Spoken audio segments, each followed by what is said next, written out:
Então, bom dia a todos. Hoje nós estamos aqui reunidos para a defesa da dissertação de mestrado de otimização de redes neurais convolucionais para a resolução de vídeos em GPUs integrados. A banca é formada pelo professor Dr. Crênio Salviano, que trabalhou em pesquisa e desenvolvimento e de engenharia de software, melhoria de processos e instrumentos de políticas públicas desde 1984, no atual Centro de Tecnologia de Informação Renato Ascher. Participou do desenvolvimento da norma ISO 15504 e para avaliação de processos, para a criação do MPS.br, de projetos de melhoria de avaliação de processos em mais de 80 organizações no Brasil. Foi avaliador líder em 5 avaliações oficiais do ESPICamp, que é um dos coordenadores da certificação de software resultante do desenvolvimento de inovação tecnológica realizados no país.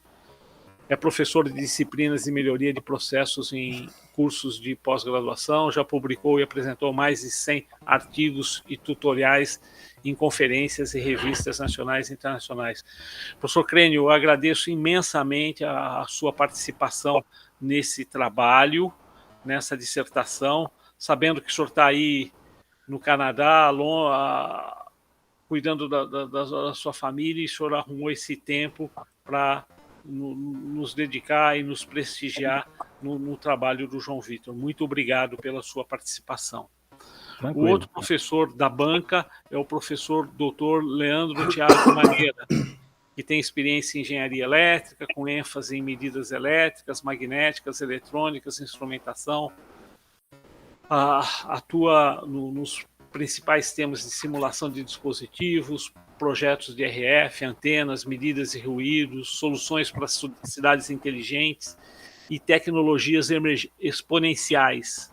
É coordenador do programa Master Business Exponencial e nessa linha ele se encaixa perfeitamente no trabalho do João Vitor. A outra parte da banca é o professor Dr. Paulo Vitor Miguel, que é o coorientador desse trabalho aí do João Vitor, que se iniciou com o professor Eunatan, que se aposentou da faculdade. João Vitor, a palavra é sua.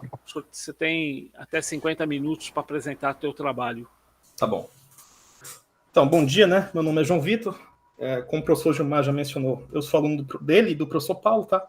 E eu vou estar apresentando hoje para vocês o meu trabalho aqui, que está intitulado de Otimizando Redes Neurais Convolucionais para Super Resolução de Vídeo em GPUs Integradas. Isso aqui é só o sumário, tá? A gente vai passar primeiro por uma introdução, eu vou apresentar o objetivo, fazer uma breve revisão bibliográfica, apresentar a metodologia e depois mostrar os experimentos que eu fiz, tanto de arquitetura como de treinamento. Nesse primeiro slide aqui, o que eu quero pedir para vocês verem é esse primeiro esse infográfico da Sony aqui em cima, tá? Aqui ele está mostrando que o gap, né, a distância, a diferença entre o sinal de vídeo e a tecnologia de display está aumentando. E aí, por que isso? Hoje, se você, sei lá, quer comprar uma televisão, você consegue muito facilmente comprar uma televisão 4K. Mas nem tudo que você vai estar assistindo está disponível em 4K. Primeiro, por limitações de banda, né, de transmissão. A transmissão em 4K ela requer uma banda muito maior.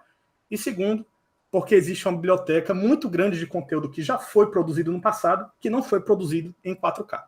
E como esses conteúdos que já foram produzidos, né, eles só se acumulam, a tendência é que esse gap tenda a aumentar aqui ao longo do tempo, que a gente vai tendo tecnologias novas, né, e o conteúdo ele fica do jeito que ele já estava antes.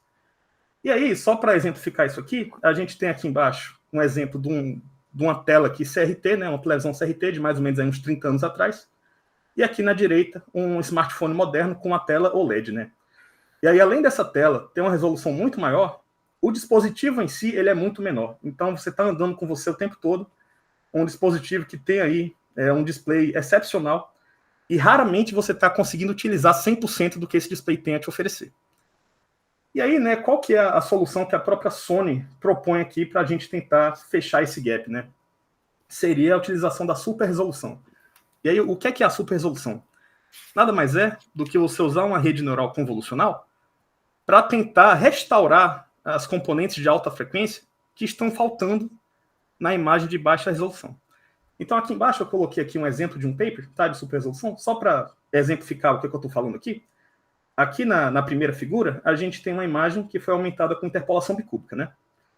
Logo depois dela, a gente tem uma rede neural treinada com distorção. Aqui do lado, uma rede neural treinada com percepção. Eu vou explicar o que é isso depois. E aqui, por último, a imagem que seria a imagem perfeita de referência. O importante agora é ver como essas duas imagens do meio, elas são muito mais parecidas com a referência do que a imagem aqui da esquerda, que está utilizando aqui o método clássico. Eu não sei quão fácil tá para ver para vocês, tá? Porque aí vai depender do tamanho do display e da compressão de vídeo aqui da transmissão. Mas pelo menos aqui eu consigo ver razoavelmente bem. O próximo slide aqui, ele mostra que as empresas, né, que produzem GPUs já estão adotando essa tecnologia para melhorar a performance. E como assim a performance? O que é que eles fazem? Eles renderizam um determinado frame numa resolução mais baixa, tá? Dá para ver aqui o tamanho original, né? E aí eles passam essa imagem de resolução menor pelo modelo, tá? Para aumentar a resolução espacial. E com isso, né, eles conseguem renderizar o frame final num tempo muito menor do que eles levariam se eles estivessem renderizando da forma clássica, né, que você iria renderizar diretamente na resolução final. A NVIDIA aqui embaixo vai um passo além, né? Além de fazer isso, aumentar aqui a resolução espacial, eles também aumentam, tá, a resolução temporal, gerando um frame inteiro, tá bom?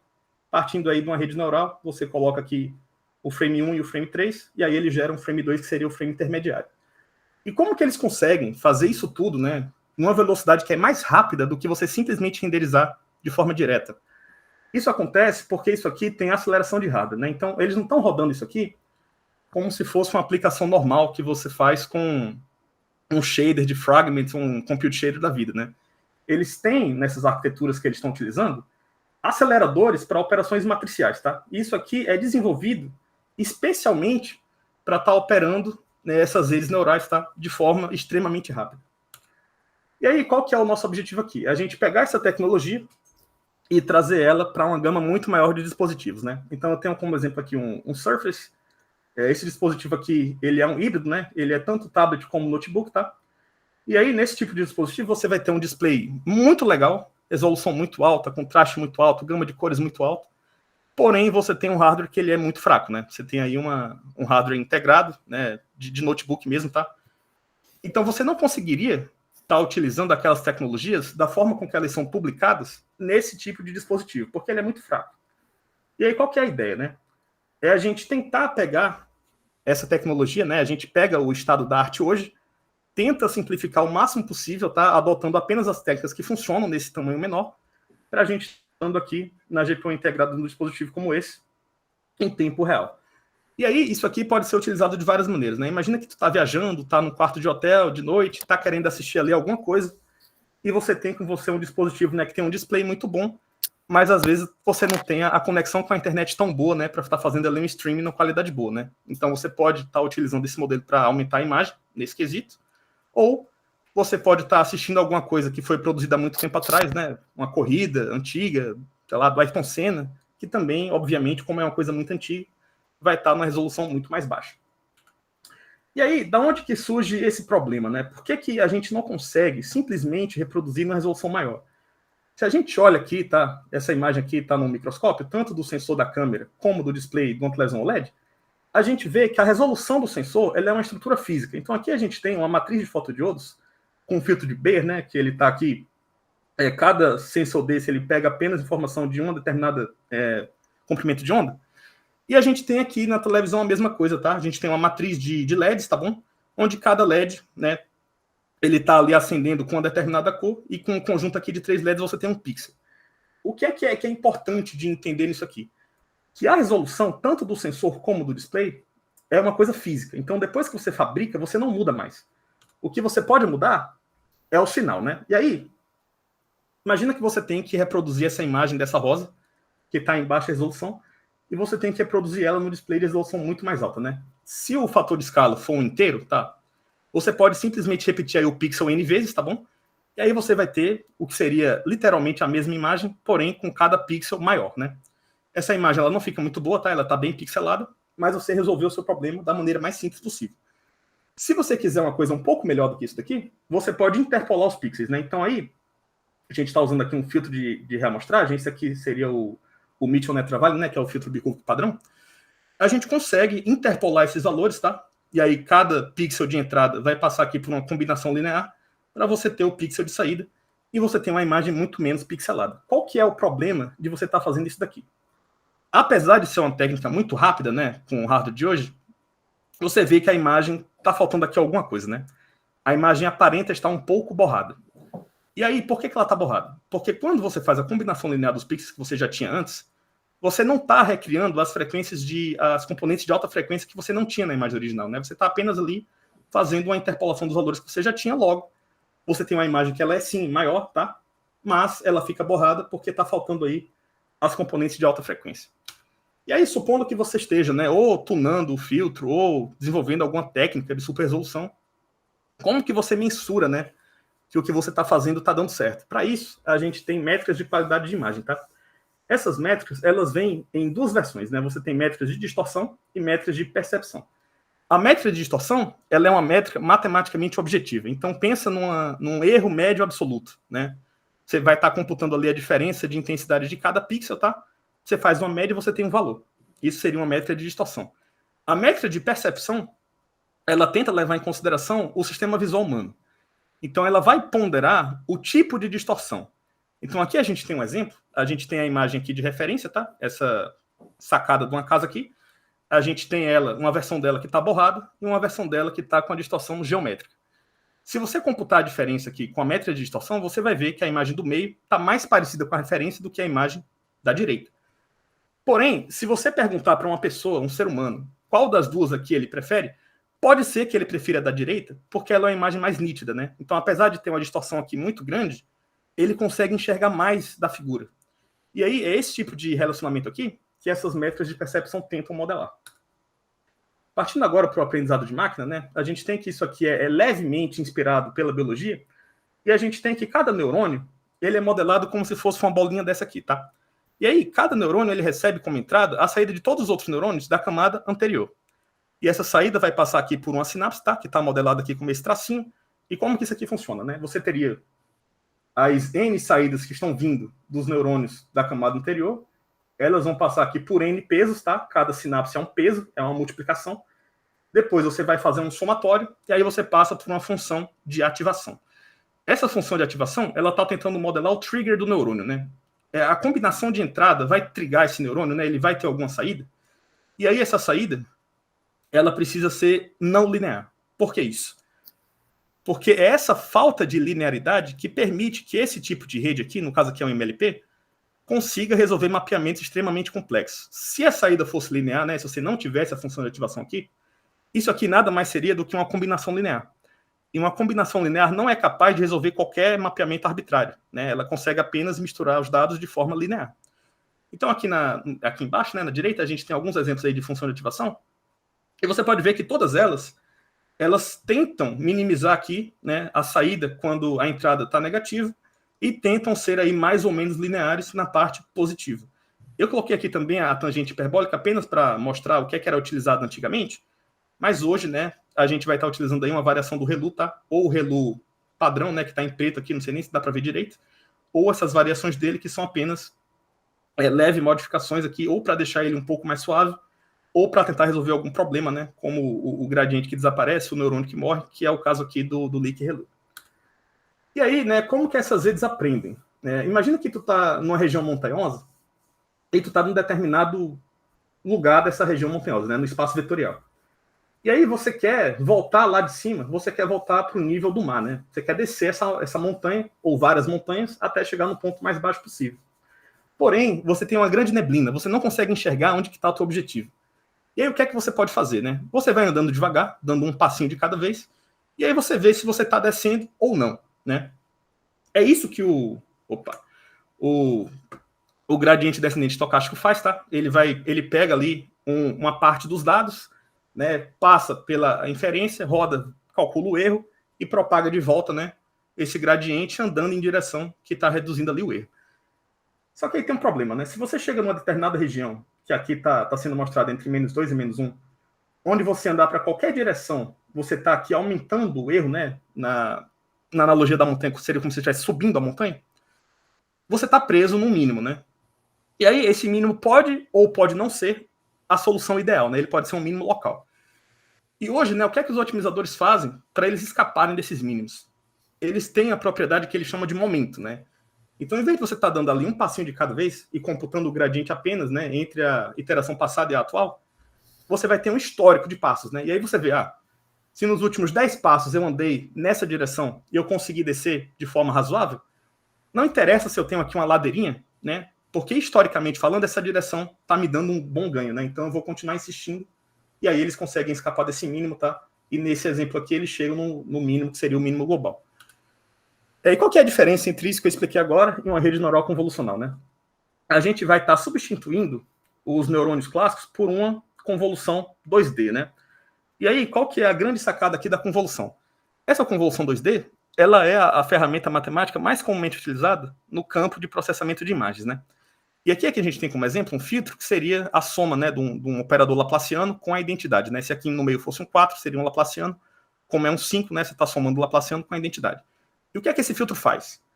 Como o laplaciano é um filtro passa alta, quando você soma, né, as frequências altas à imagem original, que seria a identidade, você está ali amplificando essas altas frequências. Só que qual que é aqui a grande sacada? A função de transferência desse filtro, ela vai ser igual para qualquer lugar da imagem. Por quê? Porque os pesos são iguais e o filtro translada, né? Então ele está transladando aqui pela imagem. Então, a função de transferência e a resposta ao impulso são iguais em qualquer lugar da imagem. Quando a gente traz isso aqui para uma rede neural, primeiro que tem uma diferença, né? A primeira diferença é que o filtro ele é 3D, tá? Então ele está recebendo informação aqui de todos os canais de entrada ao mesmo tempo, mas ele continua transladando em 2D, né? Então você tem um filtro aqui que ele está se movendo pela imagem em duas direções, mas ele recebe todos os canais ao mesmo tempo para ter como saída um canal apenas. E aí, a gente pega aqui a propriedade da convolução, que ela é equivariante no espaço, e a gente traz para a rede neural um viés indutivo muito mais forte para resolver problemas de visão, né? Então imagina que tu está treinando um modelo que ele identifica gato na figura. Não faz diferença se o gato está na ponta superior esquerda, no meio, embaixo, do lado. Como os filtros que vão aqui transladar pela imagem são os mesmos, esse gato vai ser identificado independente de onde ele esteja. Então você traz aqui, né, para a arquitetura da rede um viés indutivo, né, que é você está forçando a rede a aprender como resolver o problema de uma determinada maneira, e essa maneira ela é mais apropriada para problemas envolvendo imagens. Agora, passando aqui para as redes de super resolução, tá? A primeira delas foi a SRCNN. Essa rede foi publicada em 2014. Então, você vê que é uma área muito recente, né? Tem aí 10 anos apenas. E o que é que os autores fizeram aqui, né? Primeiro, eles interpolam a figura, tá? Então, ela já entra na rede com a sua resolução final. E aí, ela vai passar por várias camadas de convolução até chegar na sua saída. E a gente vê aqui, né? Que essa imagem de saída aqui da SRCNN já é muito mais próxima da original do que a interpolação bicúbica, né? Que seria a entrada dela. E logo depois, os mesmos autores publicaram a FSR-CNN, que foi uma tentativa de acelerar essa rede. E aí, qual que é a primeira diferença, né? Em vez dele estar fazendo aqui a interpolação bicúbica na entrada, a imagem entra na rede com a sua resolução original, resolução baixa, né? Ela vai passar por todas as camadas de convolução nessa resolução original, e só no final, quando você faz aqui a convolução transposta, você vai estar aumentando aí a resolução espacial dessa imagem. E aí, como é que isso aqui funciona? Se numa convolução normal, quando você aumenta o passo do translado, né, que a gente chama de stride, você estaria diminuindo a resolução da saída. Na convolução transposta, que é a operação reversa, quando você aumenta o stride, você aumenta a resolução. Então, eles fazem essa técnica aqui para aumentar aqui o tamanho da imagem. Logo depois, essa técnica foi substituída pelo que a gente chama de pixel shuffling, né, que foi introduzida aqui pela ESPCM. Essa operação de shuffling, ela é muito simples, tá? Então agora, você tem aqui no exemplo, né, 9 canais, e aí você vai transformar esses 9 canais num canal só, onde um pixel de cada canal desse vai formar aqui um mosaico 3x3, tá? Aumentando a resolução desse canal de saída. E aí, né, de forma empírica mesmo, experimental, os autores provaram que normalmente essa operação de shuffling, ela se sai melhor do que a convolução transposta. E até hoje, né, se você pegar qualquer paper sendo publicado esse ano, você vai ver que qualquer rede de super resolução continua utilizando essa operação de shuffling aqui para aumentar a espacialidade da saída. E aqui, né, na VDCR, eu diria que isso aqui é o primeiro pulo do gato, tá? A primeira grande revolução aqui na arquitetura das redes. Lembra quando eu mostrei a imagem da rosa? Só beber água aqui rapidinho. E eu mostrei que o que estava faltando na rosa eram as componentes de alta frequência, né? Aí é que os autores perceberam que eles podiam fazer aqui. Se você simplesmente somar de volta a entrada na saída, você realimentar essa entrada aqui na saída, você está somando na saída tudo o que você já tinha antes. Então, todas essas componentes de baixa frequência vão voltar aqui na saída. E quando você faz isso, você força com que a rede utilize todos os pesos dela, né, toda a capacidade de aprendizado, para aprender apenas o que está faltando, que seriam as componentes aqui de alta frequência, que estão sendo mostradas aqui como as bordas da figura, né? E essa modificação de arquitetura aqui fez possível com que redes muito mais compridas fossem treinadas, tá? Então os autores conseguiram melhorar muito aqui o resultado, né, comparado com a SRCNN, e desde então também você vai encontrar esse tipo de conexão em qualquer trabalho sendo publicado hoje em dia na área. O próximo avanço de arquitetura foi você trazer essa ideia, né, de fazer o treinamento residual para dentro da rede. Então, em vez de você simplesmente estar estacando camadas de convolução, agora você tem um bloco residual. E o que é o bloco residual? Ele é uma série de operações que, no final, você volta na saída com a entrada, né? Então, você soma de volta a entrada na saída. E aí, por que isso, né? Porque agora você tem que cada bloquinho desse, ele tem que aprender um problema muito menor, né? Porque ele já tem na saída dele o que entrou na entrada. E aí você pode imaginar isso aqui como se fosse uma grande linha de montagem, onde você tem uma esteira, né? E ali está sendo montado alguma coisa, e você tem vários trabalhadores, tá? Ou adicionando ou removendo alguma coisa no que está sendo montado. Porém, cada trabalhador pega, né, o que estava na esteira, faz a sua modificação e devolve para a esteira. E de novo, né, isso aqui, como você reduz o escopo de cada camada, você consegue treinar uma rede muito mais longa, sem que esse treinamento fique muito instável, ou que o gradiente exploda ou desapareça, aconteça esse tipo de coisa. E os autores mostram aqui a diferença, né? A gente vê que a imagem ela caminha em direção a ficar mais parecida com a referência, tá? Então, de novo, né? Hoje em dia, essa rede aqui é muito bem consagrada, né? Se você pega qualquer trabalho aí que está sendo publicado hoje, você vai encontrar as mesmas características, né? Tanto de conexão longa como de conexão curta. E aí, qual que foi a primeira tentativa de melhorar isso aqui, né? Essa rede aqui, a RDN, ela expande a ideia de você fazer a conexão residual, porém, ela substitui a soma pela concatenação de canal, né?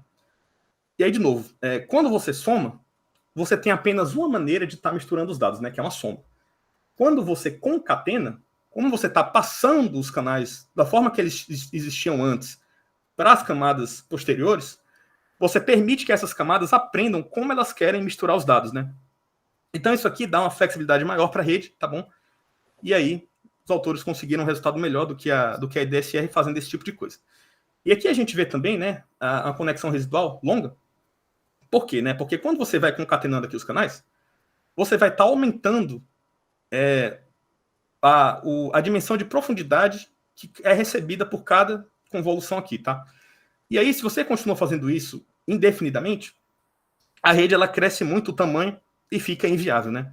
E aí, o que é que eles fazem? Depois de certo número aqui de concatenações, eles comprimem, tá? A quantidade de canais aqui com a convolução 1 para 1, lembrando que é 1 para 1 no espaço, né? Ela vai receber todos os canais. E aí você soma de volta aqui com a entrada, tá bom? E faz isso várias vezes, tá? Ao longo da rede até chegar aqui no final. A outra tentativa, né, foi a introdução da atenção de canal. E aí, o que é a atenção de canal? Tem o esquemático aqui em cima. Isso aqui é muito simples, tá? Você tem aqui todos os canais, tá? Você vai fazer uma média dos pixels do canal. Você vai transformar essa informação aqui de vários pixels num pixel só. Depois você vai comprimir o número de canais. Você vai depois expandir. E aí você passa isso aqui por uma função aqui, tá? No caso, eles usam um sigmoide, né? Para capar a saída entre 0 e 1. E você pega esse valor entre 0 e 1 e multiplica de volta com a entrada, tá? E aí o que é que você tem aqui? Segundo os autores, né, esse mecanismo aqui, ele permite que a rede aprenda como, de forma adaptativa, fazer ou a atenuação ou a amplificação relativa, né, dos canais. E aí, segundo eles, né, com isso você faz com que a rede consiga fazer a reconstrução de detalhes muito melhor, né?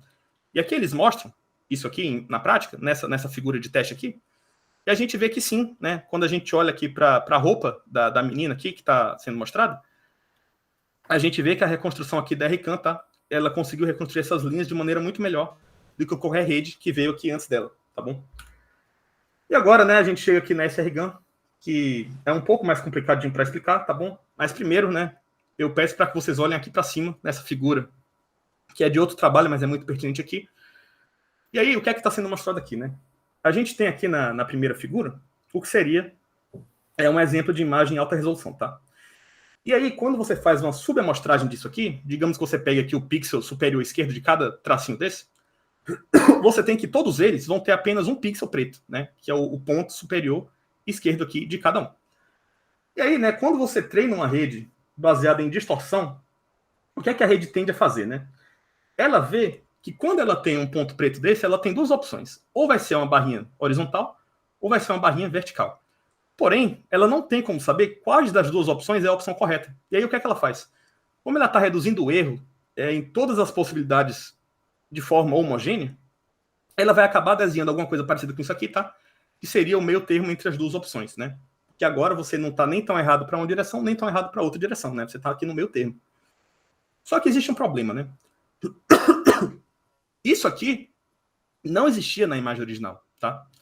Então você vai perceber isso aqui como se fosse uma falta de textura, né? Você deu ali como se fosse uma espécie de noise na imagem, né? Você está tirando ali essas variações bruscas, tá? E está substituindo por variações menos bruscas, né? Mais suaves. E o que é que os autores tentaram fazer aqui na SRGAN, né? Agora, além de você ter apenas uma rede gerando imagem, você tem outra rede, que seria o adversário, discriminando, né? Dizendo se essa imagem que está sendo gerada é real ou não. E quando você tem essa informação, né, sendo propagada de volta aqui para o gerador, ele é forçado a escolher uma das soluções, né? Então a gente está mostrando aqui que quando a rede é treinada de forma adversária, que seria essa última figura aqui em cima, ela vai escolher uma das soluções, independente dessa solução estar certa ou não, tá? E aí, né, a gente tem aqui, essa é a mesma figura que eu mostrei no começo, isso aqui é exemplificado. Essas duas figuras do meio são a mesma rede, e a única diferença aqui, né, seria a métrica que foi utilizada durante o treinamento. Aqui na esquerda a gente tem a rede treinada com a métrica de distorção e aqui de percepção. E você pode ver, né, que a rede treinada com percepção ela é muito mais detalhada do que a da esquerda aqui. Porém, se você prestar atenção, esses detalhes não são iguais aos detalhes que você tinha na imagem original, né? Então a rede está ali alucinando detalhes. Agora, né, apresentar aqui a metodologia, tá? O hardware-alvo que a gente utilizou aqui para mensurar a performance foi essa GPU integrada da Intel, a IRIX-Z.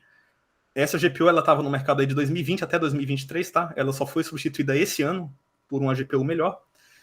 O software de treino foi o TensorFlow. Para averiguar aí a performance, eu utilizei o OpenVINO, que é da própria Intel. E isso aqui é só para ter certeza que a gente está extraindo aí 100% do que a GPU consegue oferecer, né?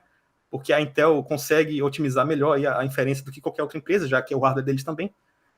O dataset de treino foi o Div2K, tá? Que é um dataset padrão. A gente tem alguns exemplos dele aqui sendo mostrados aqui nessa figura da direita. Os datasets de teste foram esses 5 aqui, que também são padrões, né? Qualquer paper que você pegar vai ter os 5 lá. A função custo foi o erro médio absoluto, né? Essa função custo ela tem propriedades de convergência muito boas. Então também, né, a grande maioria das redes, né, que são treinadas com distorção utilizam essa função custo. E aí, né, para cada experimento eu treinei a rede por 100 épocas, tá? Cada época é quando você passa pelo dataset inteiro. E para o modelo final, a rede foi retreinada por 500 épocas apenas para tentar extrair ali 100% do que aquele modelo tinha a oferecer. E qual que é aqui o objetivo, né? É a gente reimplementar, avaliar e otimizar essas técnicas que eu expliquei agora há pouco, até a gente conseguir uma rede, né, que consiga aí rodar a 24 quadros por segundo nessa GPU, que ela é muito fraca. E só para dar aqui a perspectiva de quão fraca essa GPU é, eu tenho nessa tabela aqui embaixo uma comparação, né? Então a gente tem aqui a IRIX-Z, tá? A gente tem que ela consegue aí operar 4.2 teraflops, tá? Em Half Precision, que é FP16, tá? Uma NPU de um chip de celular já leva isso aqui para 17, tá bom? Então já é muito mais rápido. E se você pegar uma GPU de desktop, tá? Uma GPU dessas gamers que o pessoal compra, ela já está aqui em 2 ordens de magnitude acima. Então, só para mostrar que a nossa GPU aqui ela é muito fraquinha, tá bom? Então, se a gente consegue fazer isso aqui funcionar para esse tipo de hardware, tá? Que a gente está aqui usando como target, a gente também consegue rodar em qualquer outro, tá? Que todos os outros são melhores. E aí, né? Por onde começar? Como eu expliquei antes, a EDSR já é uma rede bem consagrada, e tudo que você encontra nela, você encontra nas que vieram depois, né? Então, faz sentido para a gente começar por uma rede dessa, tá? Que ela não tem nenhuma característica ali que ainda está sendo discutida, né? Se funciona bem ou não. E mais conveniente ainda, os autores da EDSR também, no mesmo paper, eles definem, né, uma rede baseline, que é uma rede bem menor do que a EDSR normal, né? Então a gente tem aqui que a normal, ela tem 40 milhões de pesos, enquanto essa baseline, que é bem menor, tem apenas 1,3 milhões. E mesmo essa, que é muito menor, ela só roda, né, nessa GPU que a gente está usando aqui para o teste, né, em 0,6 quadros por segundo, tá? Então a gente tem aqui que aumentar essa performance em quase 50 vezes ainda para conseguir alguma coisa que você consiga utilizar em vídeo, né? E normalmente o vídeo está aí em 24 quadros por segundo. E aí aqui a gente tem a primeiro experimento que eu vou mostrar aqui na apresentação, tá? Que seria do número de filtros, né? Então a gente aprende aqui que quando a gente diminui pela metade o número de filtros em cada camada, a gente tem uma redução no número de pesos de 4 vezes. É um relacionamento quadrático. Por que isso? Porque quando a gente diminui o número de filtros, a gente está diminuindo o número de canais que você vai ter no mapa de feature de saída e, consequentemente, né, a camada posterior, cada filtro dela vai ter metade do tamanho, porque cada filtro recebe informação de todos os canais ao mesmo tempo, né? Então aí, né, a gente tem esse relacionamento, porém, quando a gente olha aqui no throughput de inferência, né, que seria a performance, a gente vê que isso aqui não está aumentando de forma quadrática, né? Por que não? Porque na rede existem dependências temporais, tá? Então imagina que tu está querendo operar na camada número n, né? Então você precisa, pronto, né? Precisa do resultado da camada número n-1 para você conseguir fazer a camada número n. Então, em certo ponto, o que vai estar te limitando não é mais a quantidade de operações matemáticas que tua GPU consegue fazer em paralelo, e sim o fato que ela precisa fazer n passos, né, de forma sequencial. O próximo experimento aqui, tá? Seria a redução do número de blocos residuais. A gente vê que aqui sim, né? Quando a gente reduz o número de blocos, a gente tem uma redução tanto nos pesos como na inferência, que ela é quase linear. E aí, por que ela não é perfeitamente linear? Porque na arquitetura da EDSR existem algumas camadas antes e depois dos blocos, né? Então, se a gente estivesse aqui comparando apenas os blocos, seria perfeitamente linear. E aí surge aqui outro insight, né? Se você tem a opção de escolher se você quer diminuir ou o número de filtros ou o número de blocos, para você é melhor que você reduza o número de blocos. Porque quando você reduz o número de blocos, a perda que você tem aqui na quantidade de pesos, ela é apenas linear. Enquanto quando você reduz o número de filtros, você tem uma perda quadrática, né? Então você está perdendo ali mais capacidade de aprendizado do que quando você reduz apenas o número de blocos. A gente não tem nenhuma dessas opções, porque aqui a gente fez as duas coisas e a rede ainda está lenta demais, né? E aí surge o questionamento, onde é que está o problema, tá? Você não pode reduzir nem o número de blocos, nem o número de filtros além daquela redução, porque senão o resultado ficava muito ruim. E aí, quando a gente olha aqui, nesse gráfico que está sendo mostrado, a gente vê aqui que o tempo de execução em cada camadinha tá com esse color code aqui, né? Então, quanto mais vermelho, mais lento. E a gente vê que essas camadas do final aqui são as mais lentas, tá? E quais são essas camadas aqui? Elas são camadas do bloco de upsample, né? Então, a gente tem que na EDSR, antes dela fazer a operação de shuffle, ela aumenta o número de canais para que depois do shuffle você tenha o mesmo número de canais que você tinha antes. Então, a gente vem aqui durante a rede quase inteira, né, com 8 canais. A gente chega no último bloco residual aqui, tá? E chega no bloco de upsample. Essa convolução que está em vermelho vai levar o número de canais de 8 para 32. Para depois que a gente passar aqui pela operação de shuffling, né, a gente voltar de 32 para 8. E aí, né, surge aqui uma simplificação interessante, tá? Que a gente pode simplesmente cortar essa última camada de convolução e modificar o número de filtros dessa primeira para ela já dar, seria 4 vezes o número de canais de saída, né? Então, como aqui a saída é uma saída RGB, a gente tem 3 canais na saída, simplesmente a gente entra aqui com 8, tá? A gente coloca 12 filtros aqui, porque 12 é 4 vezes 3. Então, depois de fazer a operação de shuffle, né, você teria 3 canais de saída. Porém, existe uma simplificação que é ainda mais inteligente do que essa aqui, que é você manter o conteúdo multimídia no espaço de nativo dele, que seria o YCBCR, onde você tem um canal para luminância, tá? Você vai aqui do preto para o branco, e você tem um plano de cromacidade. Então você tem aqui o que seria a diferença de vermelho e diferença de azul. Por que o conteúdo multimídia, por natureza, já é transmitido, tá? E guardado nesse tipo de formato de cor aqui? Porque isso aqui permite com que a gente faça técnicas de compressão diferentes para luma e para croma, né? E o sistema visual humano, ele é mais sensível a variações de luma, de luminância, do que de cromacidade.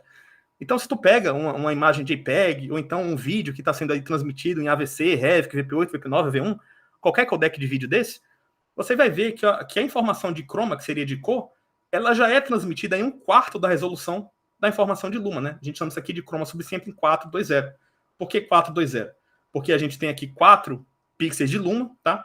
Quando a gente compara aqui nesse eixo, a gente tem 2 variações, né, de chroma, e quando compara no outro eixo, não tem nenhuma, né? Então, para cada 4 pixels de luma, você teria 2 de chroma. E aí, qual que é a lógica de a gente estar passando esse tipo de informação? Que ele já vem numa resolução mais baixa, já é uma coisa que o próprio codec de vídeo já disse que não interessa tanto, que não é tão importante, porque o ser humano não consegue perceber.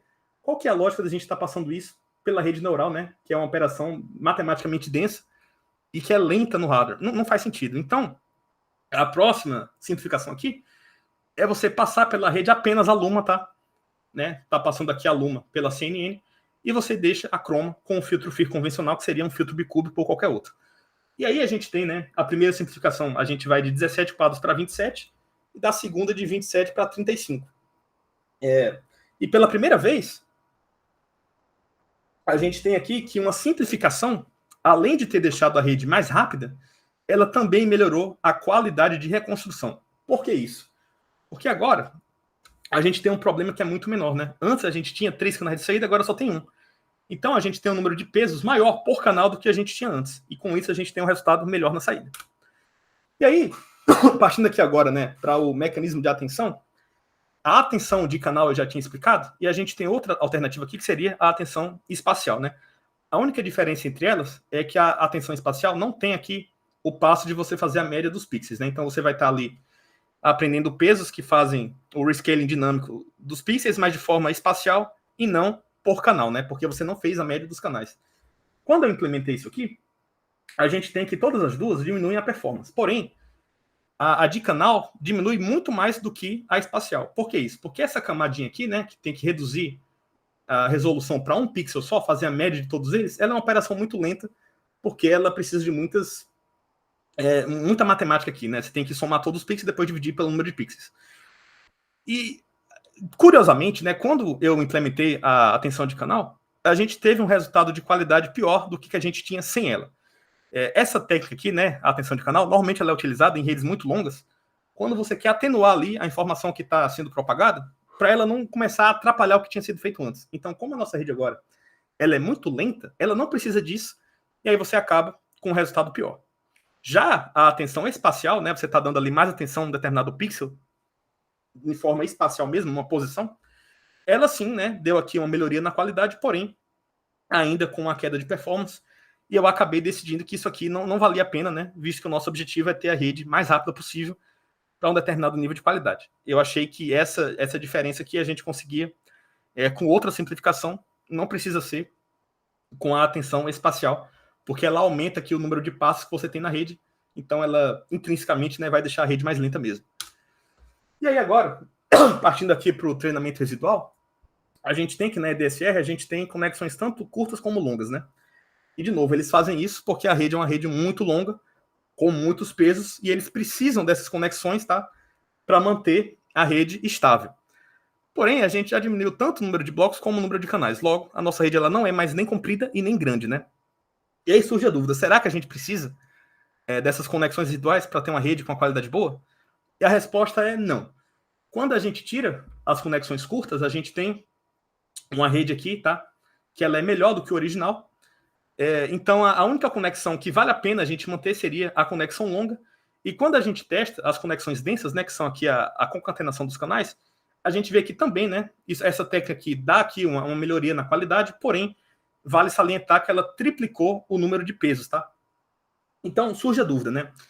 A arquitetura é melhor porque ela é, de fato, uma arquitetura melhor, ou a rede está se saindo melhor aqui porque ela tem um número maior de pesos? E aí, para sanar essa dúvida, eu treinei uma rede residual longa, tá? Com 13 filtros aqui, apenas para bater aqui um número de pesos parecido.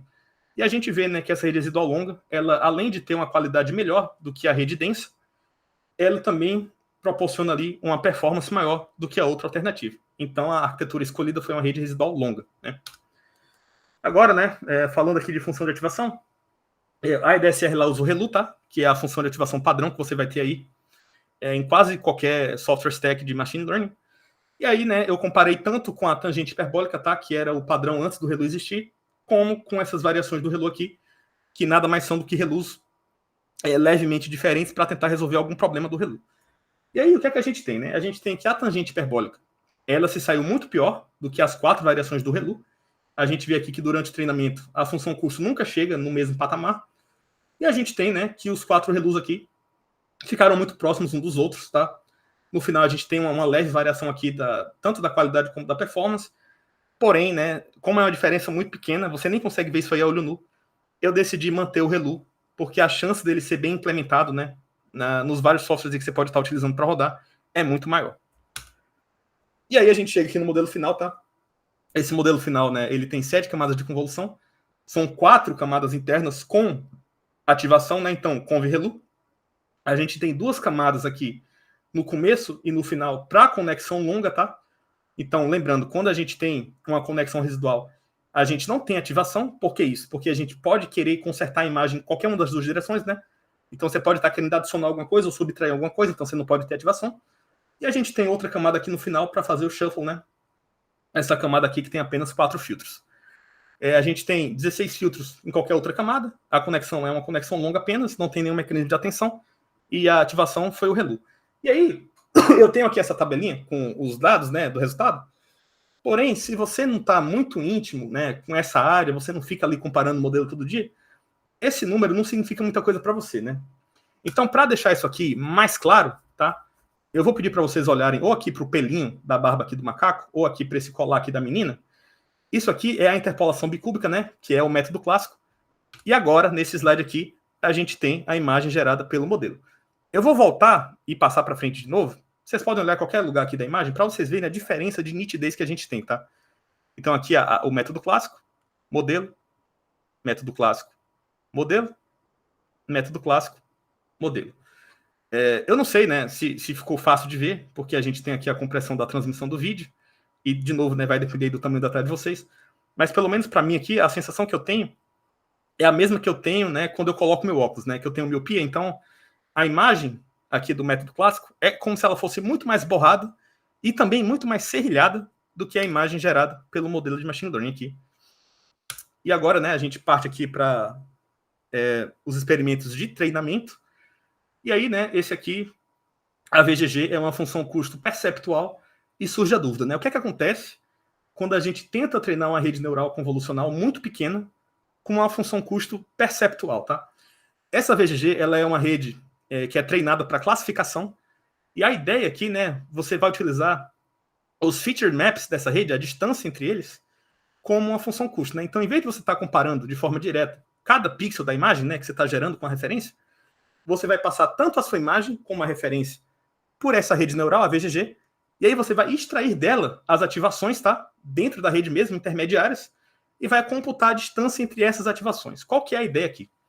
Como essa rede ela é treinada para fazer classificação, para ela não importa se a imagem está exatamente igual, né? Se você dá 2 imagens de 2 gatos diferentes, você vai ter que no final a resposta vai ser gato. Então a gente está fazendo com que o gerador aqui aprenda a fazer a cena e não exatamente a referência. E aí, voltando, né, para aquele slide que eu mostrei a SRGAN, né, o que é que acontece quando a gente treina com distorção? A rede tende a tentar diminuir o erro em todas as possibilidades, né, em direção a todas as possibilidades, de forma homogênea. E aí você acaba faltando textura na imagem. Então, quando a gente treina aqui com a VGG, que é uma função custo aqui perceptual, nesse caso aqui, a gente tem imagens, né, que elas possuem aqui mais textura, tá? Mas essa textura nada mais é do que apenas um ruído aqui em alta frequência. Porém, isso aqui não é utilizado dessa forma, né? As pessoas utilizam em GANs. Então, a GAN, você tem o adversário, né? Que é uma rede que está ali para discriminar se essa imagem que está sendo gerada é real ou não. E agora, aqui no sistema, a gente tem 3 redes neurais, né? A gente tem o gerador que a gente está querendo treinar. A gente tem aqui a VGG, que está sendo utilizada para a gente extrair aqui as features, né? Para a gente ver se a cena está parecida ou não. E a gente tem um discriminador que está julgando aqui o resultado falando se essa imagem que está sendo gerada aqui é igual ou não. Então, a nossa função custo aqui agora, ela tem 3 componentes, tá? A gente tem o discriminador, né? Que força a rede aqui a alucinar detalhes, tá bom? A gente tem a VGG, que força ela a gerar uma cena parecida. E a gente tem a MAI, né? Que está aqui só para estabilizar o sistema e não deixar que ele gere alguma coisa muito diferente do que seria a imagem de referência. E aí, né? De novo, isso aqui é difícil de ver ali na imagem pequena, então coloquei grande aqui. Isso aqui, tá? Seria o modelo de distorção, tá? O modelo normal. E nesse slide aqui a gente tem um modelo de percepção. É difícil de ver agora, porque os dois modelos são muito bons, tá? Mas eu peço para vocês olharem ou para o pelinho aqui da mariposa, ou aqui para o bico da arara, e vocês vão ver, tá? Que quando a gente vai aqui para a percepção, a gente tem uma imagem que ela está muito mais bem detalhada. Entretanto, tem que lembrar que esses detalhes que estão aqui, eles não são detalhes que necessariamente existiam na imagem original, né? A rede está alucinando esses detalhes, e a imagem ela só é minimamente parecida aqui porque existem outras 2 componentes ali estabilizando o sistema. E agora, né, eu chego aqui no último experimento, que seria o da compressão JPEG. E aí, como é que a compressão JPEG funciona, né? Primeiro você converte aqui a imagem, se ela tiver em RGB, você vai converter aqui para YTBCR, tá? Você vai fazer aqui a subamostragem da croma, né? Então você diminui a resolução da croma. Isso aqui não é importante para a gente porque só a luma está passando pela rede. Depois você faz uma DCT, né? É a transformada de cosseno discreta. E você quantiza as componentes de alta frequência. Esse passo aqui, de você quantizar as componentes de alta frequência, é um passo que você não consegue desfazer depois no decodificador. Então é aqui que você está perdendo informação. E aí, o que é que você pode fazer para você tentar resgatar essa informação que você está perdendo aqui?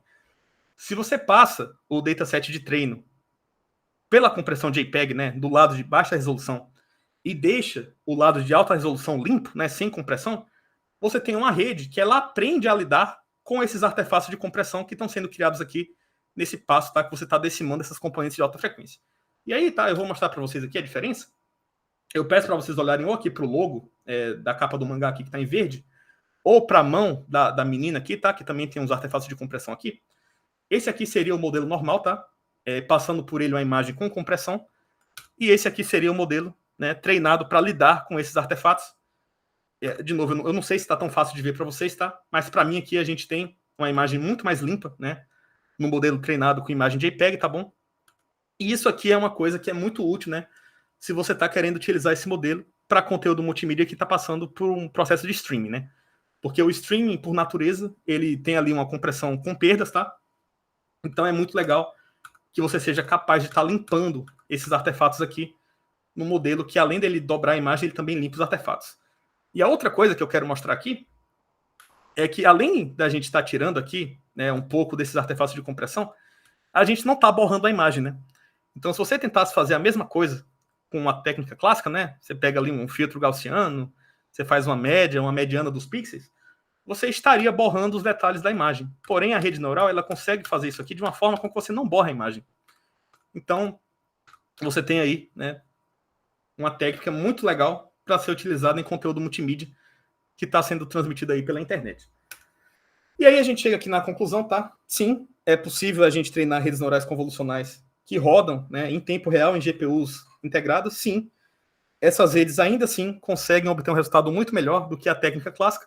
Sim, a gente consegue também treinar com função custo perceptual para fazer uma gama muito pequena, para alucinar ali detalhes realistas, e sim, a gente também pode limpar artefatos de compressão quando a gente treina a rede para fazer esse tipo de limpeza. E aí, né, se você quiser utilizar essa tecnologia hoje, como você pode fazer, tá? Existem aqui 2 opções, né? A primeira são com shaders, tá? Então, eu transcrevi o modelo em shaders de LCL, tá? Isso aqui é a linguagem de shader tanto para OpenGL como para Vulkan. E esse player de vídeo aqui, o MPV, ele tem suporte a esse tipo de shader, né? Então, você pode injetar ali na pipeline de renderização dele um passo a mais, tá?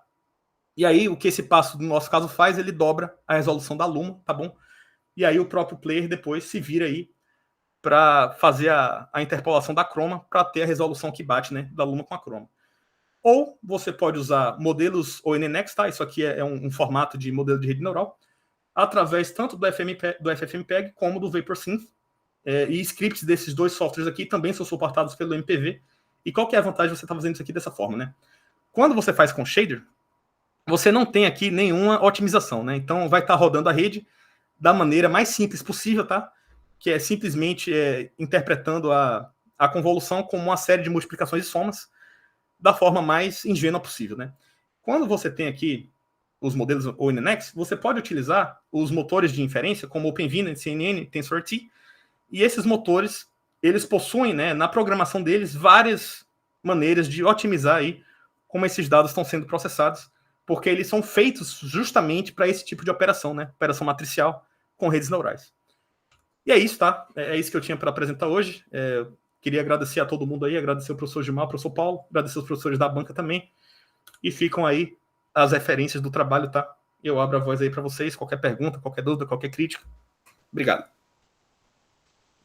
Obrigado, João Vitor, pela sua apresentação. Eu vou parar a gravação e a gente vai passar para a fase de arguição.